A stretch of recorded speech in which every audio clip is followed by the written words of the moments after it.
Hello, my name is Andrea Hood, and I am doing my attentive listening video for Warner Pacific University Communications class.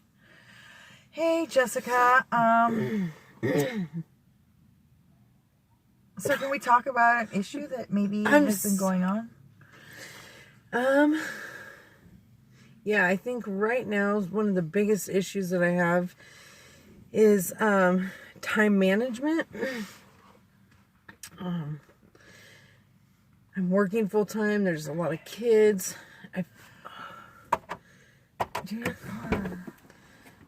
I feel like there's a ton of stress at home. I'm trying to juggle school, relationship with my husband, trying to maintain friendships, keep up on homework. There's just so much stuff going on. I feel really overwhelmed. I feel really tired, which sucks because then when I have any free time, I'm so overwhelmed that I just want to take a nap or get rest. And if it's not like really high on the priority list, it seems to fall to the wayside when the more busy I am.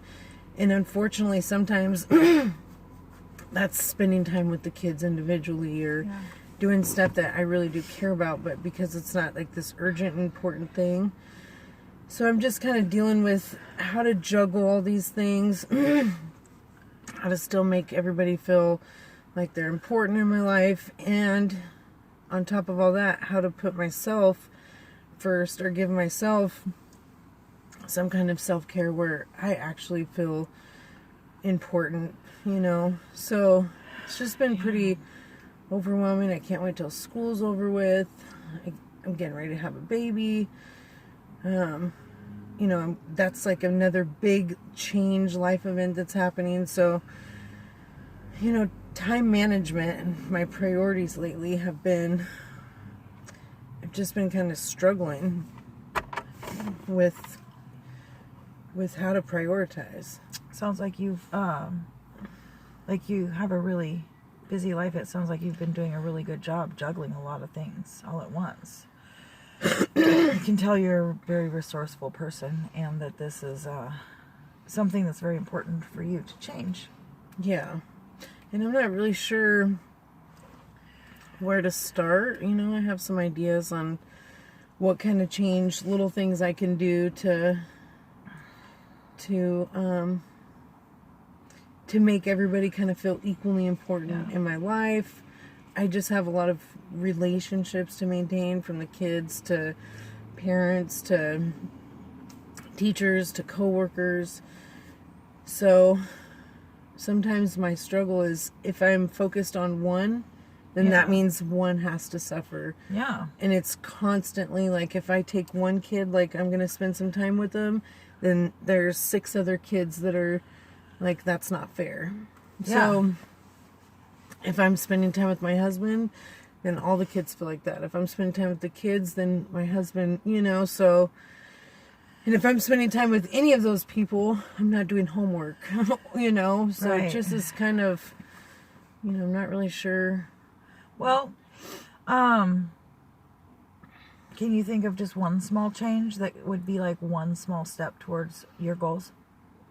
Yeah, I think if I can just do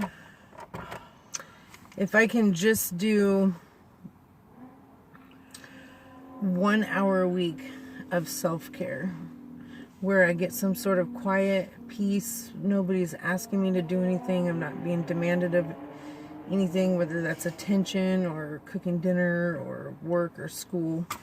So 1 hour a week, I think, would be something that would just kind of help me gather my thoughts. Yeah, that sounds like a really good first step to, It sounds like, you put some thought into this. Yeah, so I am, it's kind of been like one of my pressing issues lately. So what kind of support are you looking for to help you make this change in your life? My husband is a really big support. And honestly, if I told him, I need an hour a week, and we kind of pre-planned that, he would be more than supportive. So he's definitely somebody that I can Yeah. that has my back. That's awesome. Having somebody to support you like that is amazing. Yeah. So yeah, that's pretty much it. I appreciate you listening. Okay. So